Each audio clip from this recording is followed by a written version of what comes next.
You're listening to Airing Pain, a programme brought to you by Pain Concern, a UK-based charity working to help, support and inform people living with pain and healthcare professionals. Chronic or persistent pain has no cure. Unmanaged, it imposes a huge burden of suffering, devastating the lives not just of the person with the pain, but the whole family. In this, the first of two programmes funded by the City of Edinburgh Council and NHS Lothian through their Self-Directed Support Innovation Fund, I'll be looking at issues faced by the often invisible or forgotten members of those families, the children and siblings of those with pain, their young adult carers. Because I was the one suffering, he didn't want to draw any attention to himself, or everybody was so focused on trying to help me and support me, but maybe he needed more support, really. Young people are compromising being young people by having care and responsibilities. They save the Scottish Government £1.6 billion annually. Caring shouldn't mean compromise, and we should be supporting young carers financially throughout their lives. When she was in hospital, I was there visiting, almost every night, and I felt like I couldn't do enough, because I couldn't take the pain away. So, and I suppose I did have to distance myself a wee bit because it was too hurtful, to be there but not to take the pain away. Just some of the burdens faced by young people when chronic pain enters the home. The pain, of course, lost childhood, financial burden, emotional turmoil and, dare I say it, guilt.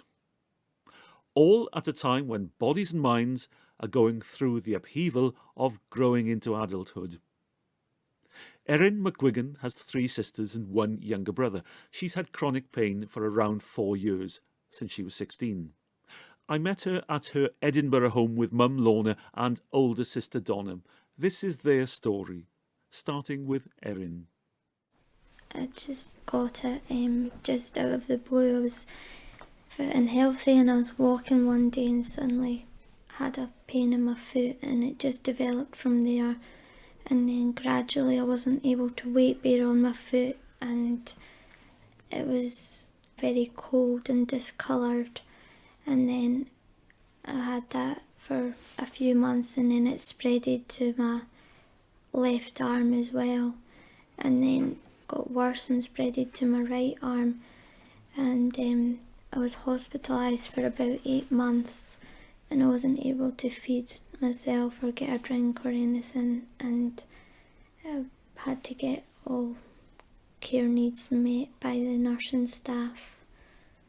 It's affected all aspects of my life, really. It affected my education, social life. I use a wheelchair most of the time, but sometimes I can manage to walk with crutches, but just for short distances before the pain gets really bad. Now, some people talk about pain. When pain comes into a family, when somebody in the family has pain, some people talk about it having a ripple effect, like when you throw a stone into a pond and it just ripples gently outwards. Has that happened with your family, do you think? Yeah, I would say that it's had an effect on all of us, more so my brother, because he was living at home, and a lot of the time we would have to visit hospital at nights, and you could wake up and me and my mum aren't there because we've had to take a trip to the hospital or things like that. And a lot of the time my mum has to care for me, so she's not got as much time to spend with him because she was caring for me. And emotionally it can be upsetting seeing family members in pain and not being able to help.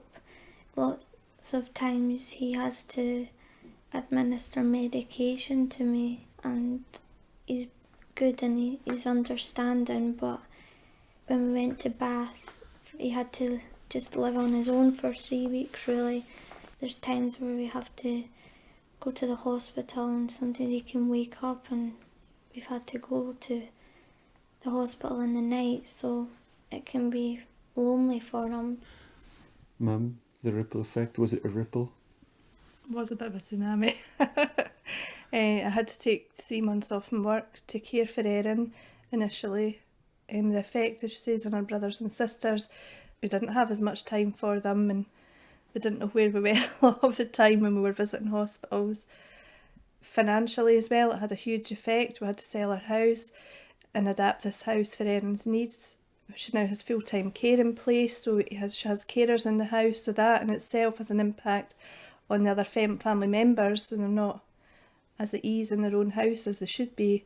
It can change your personality a lot, and when you're suffering pain, you might snap at your family when you don't need to. You feel frustrated, and you might take it out on your family, and so it can affect the relationship as well. But in a sense, it can also bring your family closer together, because you know that you're all there to support each other. Donna, you're Erin's sister. You've known Erin before the pain. What changes have you noticed in her? I think she lost a lot of her life. She's not had a normal sort of teenage... She missed out on a lot of her teenage years. She was always very, very bubbly and, always very energetic. And now she can't do a lot of the things that she could do before. And she was always very, very patient as well. So she does suffer from frustration because of her limitations, because of pain. Like she was saying, she has to pace herself, and sometimes it's understanding that if you are out or if you are doing things, understanding how she feels and how the pain has impacted her. She could be tired, but she holds back because she wants to, be involved and make the most of the situation in her life, because that's the kind of person she is. But she must be very frustrated. Yeah. But you must be very frustrated as well. It is. It's horrible. Nobody deserves that. Nobody deserves to go what she's been through. Mum, how do you hold the family together? Just got to keep going. I think it's very hard when it's an illness that you can see a cure for. You can see a way forward. When you're diagnosed with chronic pain, you think this is it for the rest of our life, and didn't seem to be any way forward at that point. Donna has obviously told us now of the effect, and the effect is coming out now. How have you coped with that? Some days I've not. Some days we all struggle to cope with what's happened to Erin, but you just have to keep going. You just have to believe what you're doing is right. I know sometimes I've not been there for the other kids. We have another 3 kids, and I know sometimes I've not been able to support them when they've maybe needed support, and sometimes I've always put Erin first. That's difficult as well as a mother, to know that your other kids maybe need you and you're not able to be there for them. That's hard. The Bath Centre for Pain Management Services, part of the Royal National Hospital for Rheumatic Diseases, provides residential pain management programmes for adolescents with chronic pain like Erin. You can download Erin Pain Programme 10 from painconcern.org.uk to hear more about it. Patients attend for 3 weeks with an accompanying adult, usually a parent. Erin's mum, Lorna, again. I was determined that Erin would get all the help she could get, and I pushed and pushed for her to get to go to Bath, but I didn't really realise the financial implications of flying down there, being away from home for 3 weeks at a time, the implications of walking out of your work for 3 weeks. It is a massive implication on the family, leaving behind your family, leaving your work for 3 weeks and just walking out the door and concentrating on one child, and using all your savings for flights and taxis. That was a huge thing, and I think moving forward, hopefully people won't have to travel as far in the future, and that would be such a good thing, a positive thing. Now, Erin's had help through the residential pain management programme in Bath, but that still leaves 4 other children who should get support. Have they had support other than from you? No. Gran and Grandad are very good, and they've all pulled together. We went down to Bath. It's hard leaving your brothers and sisters behind. Donna came down for a weekend, Kerry came down for a weekend to spend time with her, but it was very hard on them, and I was very lucky, as lucky is the wrong word, that they were older. I don't know how I would have done it if I'd had younger children. I don't know how I would have coped if I'd had younger children. but you expect because they're older, they'll just deal with it. But it was hard on them as well. Donna, what sort of help do you think you could have had? I think it's more understanding the daily battle that Erin has to face and understanding the condition. And like my mum said at the time when she first, suffered from chronic pain, nobody knew. The medical profession didn't even know how she could manage it best. Yeah, so it's understanding what she's going through. So there are times where she needs encouragement, as everybody does, and there are times where she needs to be left just to take it at her own pace and just to take it easy. So it's understanding that, to be honest. And Yes, but you keep on talking about Erin, not about you and your brothers and sisters. What help do young adult carers like you need? you're asking the wrong person. No, I'm asking the right person. Yeah, I suppose, like, at the time when, Erin was in hospital, if you were talking to people, like your peers or people outside the family, they couldn't contemplate what it was that we were going through. So I suppose speaking to other people who were going through the same thing would obviously offer comfort and support. There are an estimated 100,000 young carers like Donna and her brothers and sisters in Scotland alone, many of whom are selflessly helping others without a thought for themselves. Donna's highlighted the importance of social and peer support, but young adult carers, particularly those in low-income families, also face financial barriers. These are issues being addressed by the Scottish Youth Parliament Care Fair Share campaign. Terri Smith is MSYP, that's member of the Scottish Youth Parliament for Edinburgh and Northern Leith.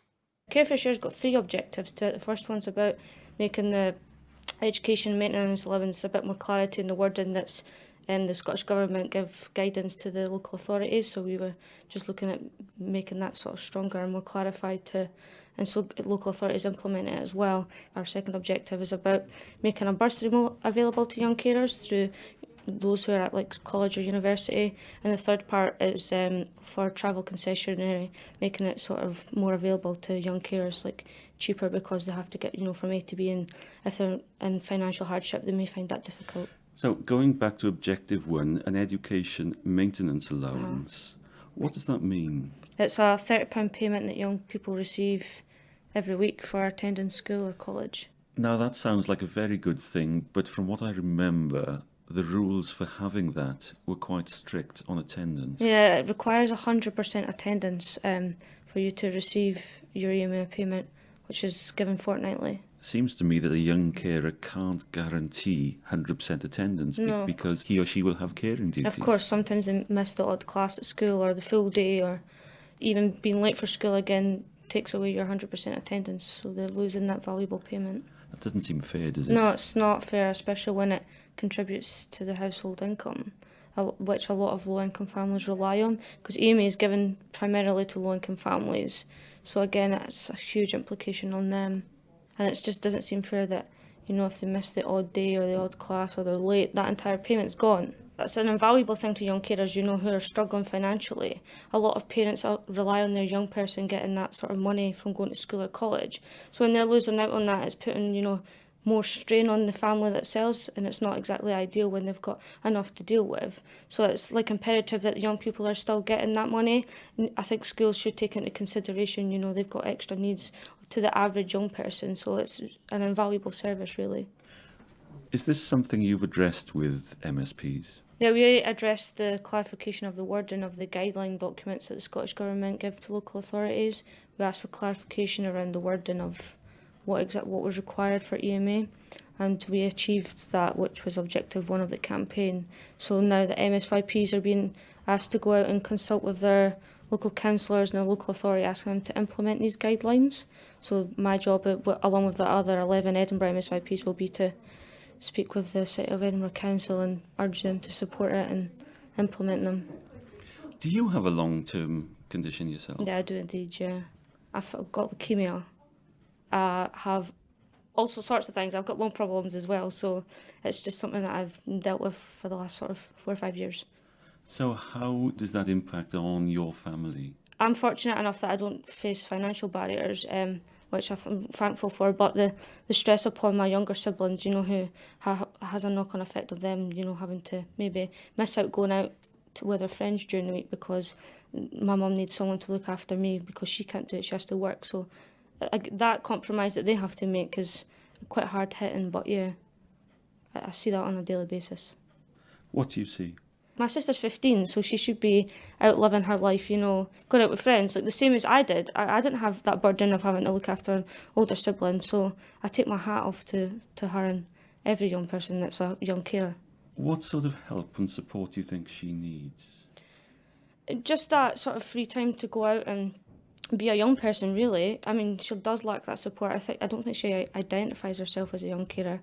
I do tell her, you are a young carer, you have caring responsibilities, but she just sees herself as, well, I'm helping my family, she sees it as an obligation, not of a feel like she needs to do it because I'm her sister.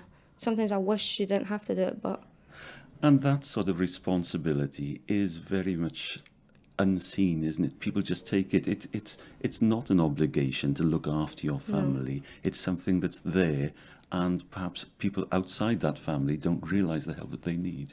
Yeah, that's right. Her school don't know she's a young carer. A lot of people don't know she's a young carer, and that's a problem as well with young carers, isn't it? The ones that we know about are self-identified, but there's a lot of young carers that no one knows about, and again, that's an issue in itself. Is that something that the Care Fair Share campaign can address? I think it's been brought up a few times, particularly when I met with the City of Edinburgh Council. They brought up the issue of how we could identify young carers and spoke about trying to do that through matriculation and that type of thing. Identifying them as soon as they come into the education sort of process, whether it be from primary to secondary school or up to college. There should be some sort of process in trying to identify more and letting young carers know exactly what is a young carer, because again, they don't know because they perhaps don't have the information to say, well, these are the qualities that a young carer sort of has.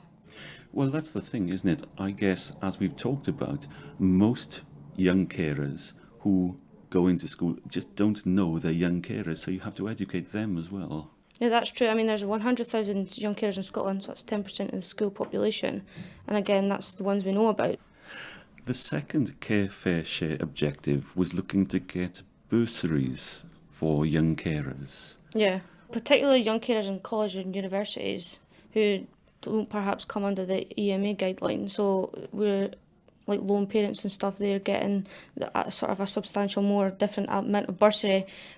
So again, young carers could qualify as that. They are caring with a responsibility. So we're looking to expanding that towards them and giving them that access.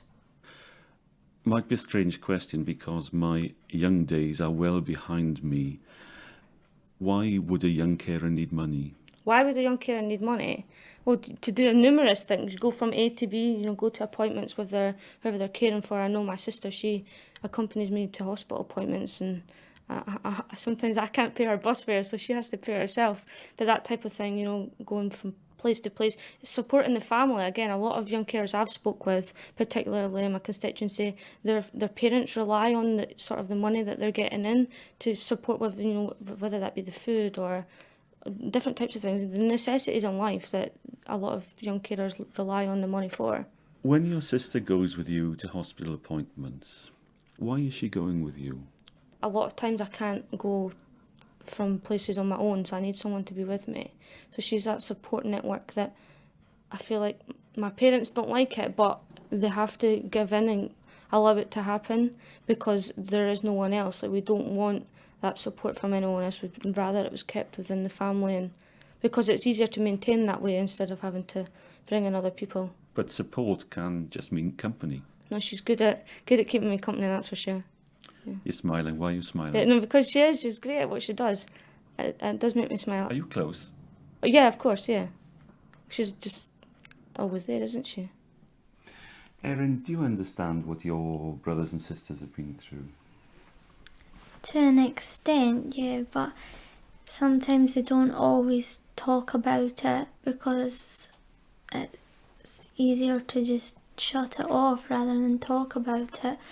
But when you're in pain yourself, it's hard to see the people around you and the impact that it's having on them, because all you can think about is how dreadful the pain is, and sometimes maybe you should make time to look at your brothers and sisters and chat with them and see how it really is affecting them. Family therapists might say that there are two ways that pain in the family impacts on people without pain in the family. And one is that it makes them distance themselves from the family, i.e. sends them away from the family and away from the pain. And the other is that it brings them really, really tight in together. Mm-hmm. Donna, which side do you think you fall on? A bit of both, to be honest. I have distanced myself and I've been very close to her sometimes. I mean, when she was in hospital, I was there visiting, almost every night, and it did have an impact on my life. And I felt like I couldn't do enough, because I couldn't take the pain away.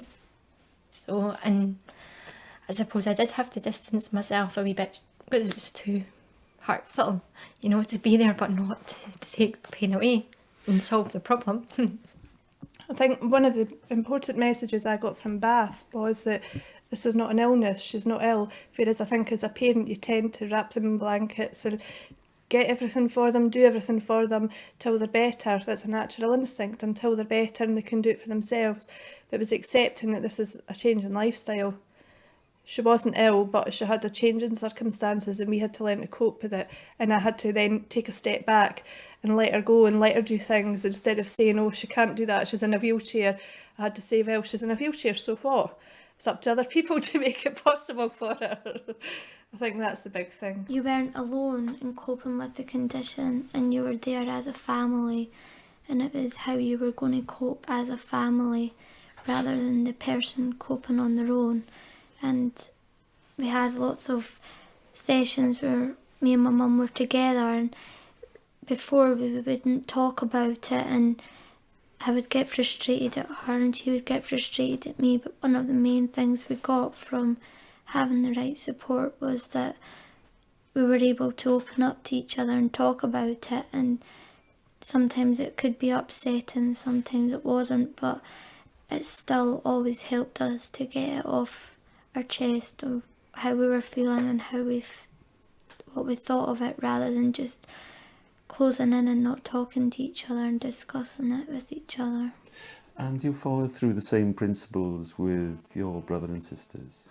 Not as much, especially my brother, who it probably had the biggest impact on because he was living at home. Rather than draw attention to it, his theory was just trying to take the attention off it, and rather than me and him discussing it, he always tries to come in and cheer me up and lighten the situation. He doesn't discuss it very much. I feel as though he just sort of dealt with it on his own, and very much so he closed in and didn't really talk to anybody about it, and probably struggled himself rather than talking to people. But sometimes it's difficult to approach this situation and think how you're going to bring the topic up and discuss it with your family. Because I was the one suffering, he didn't want to draw any attention to himself, or everybody was so focused on trying to help me and support me, but maybe he needed more support, really. He's too shy to speak to us today. Yeah. The third objective of the Care Fair Share campaign by the Scottish Youth Parliament is to do with financial support for travel. Yeah, it's about reducing the cost of travel for young carers. I know that if you're doing a substantial amount of voluntary work and your place of volunteering writes a letter to say that you're volunteering, they get reduced travel. So in my eyes and a lot of the Scottish Parliament's eyes, that young carers are volunteers themselves. Every year they save the Scottish Government £1.6 billion annually. I think that's a huge figure that sticks in my mind all the time. But, again, they're effectively volunteers. They're volunteering their time, their service, their love. Understandably, it is for their family. But they're doing a huge thing for society. So undoubtedly, I think they should be given that help towards their travel, like my sister, who helps me from going from one appointment to another. So reducing that sort of financial burden would be a huge, huge thing for young carers in Scotland. Do you think it's fair that young carers save the Scottish taxpayer £1.6 billion? No, I think it's an injustice. It's a huge amount of money. That sort of money could be used to help to support them in their roles and giving them better financial practices like the campaign is calling for. So who in the Scottish Parliament is listening to you? I've met with my local MSP, Malcolm Chisholm. He's a huge supporter of the campaign. He signed our Care for Share pledge board. I know other MSYPs have met with their local MSP in the Parliament. I know some people have met with their MP as well, met with councillors. A huge number of parliamentary people have met with us and are very supportive of the campaign, yeah. And do you think you're being taken seriously? Undoubtedly we've been taken seriously, yeah. Now, this Care for Share campaign lasts a year. What do you hope to have achieved by the end of the year? To make lives of young carers in Scotland better. That's the ultimate goal of the campaign. So whether we achieve one objective of all three, I think just bringing the campaign to light, bring it to people's attention, it being in the media, is doing that again, but fundamentally to make young carers' lives better. So if I'm looking after the public purse in Scotland, what do I need to know that will send me away and write a cheque? Send you away, write a cheque. Young carers save the Scottish Government £1.6 billion annually, and ultimately young people are compromising being young people by having care and responsibilities. So by lifting the financial burdens on them, then that's taken away some of that compromise and allowing them to be young people, and that's fundamentally what they should be doing. Yes, they can care, but yes, they can be young people at the same time. Caring shouldn't mean compromise, and we should be supporting young carers financially throughout their lives. Caring shouldn't mean compromise. Yeah, that's right. That was Terri Smith, member of the Scottish Youth Parliament, talking about their Care for Share campaign. And you can get more details from their website, which is SYP, that's Scottish Youth Parliament, syp.org.uk. Now, Pain Concern has also launched specific services to support young adult carers through its forum, where you can connect with your peers, articles in Pain Matters magazine and information leaflets. All contact details are at our website, which is painconcern.org.uk.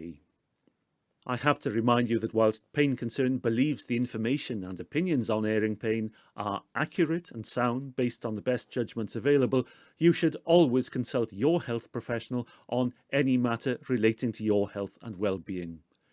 He or she is the only person who knows you and your circumstances, and therefore the appropriate action to take on your behalf. Don't forget that you can still download all editions of Airing Pain, including number 10 about the Bath Pain Management Centre programme for young adults, from the website, or you can obtain CD copies direct from Pain Concern.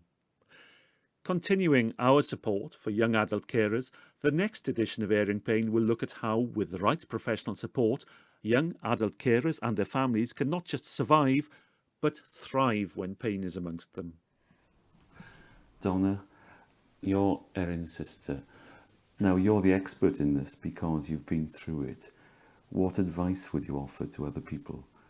Talk and listen to each other and offer compassion when things don't go right and understanding. But I think the most important thing is to talk to the person who's suffering from chronic pain and try and understand their situation and their needs. One conversation we did have when she first came ill was when I told her that she will get through it. And I never said it will go away or it will get better or it will... But I told her it would get better, it wouldn't always be like this. And I said that and I made that promise to her because I know her and I know she would have got through it. Because I know her character. Life will never be what it was when she was 16. But I think she's going to be an amazing woman, based on the experiences that she's had and how she can apply herself. And her life isn't always going to be easy, but I do think that she's going to make the most of it and she'll be happy and settled and she'll just be fantastic. And I know that about her, and I knew that about her then. Like, at that time, nobody could have said what her life was going to end up like. Never said she would end up walking again, but deep down I knew she had it in her to pull through and come through to where she is now. She has. Are you a strong family? Yeah. And you get on? Yeah, we do, yeah. Yeah. Apart from when we're arguing over hair dryers and makeup and clothes.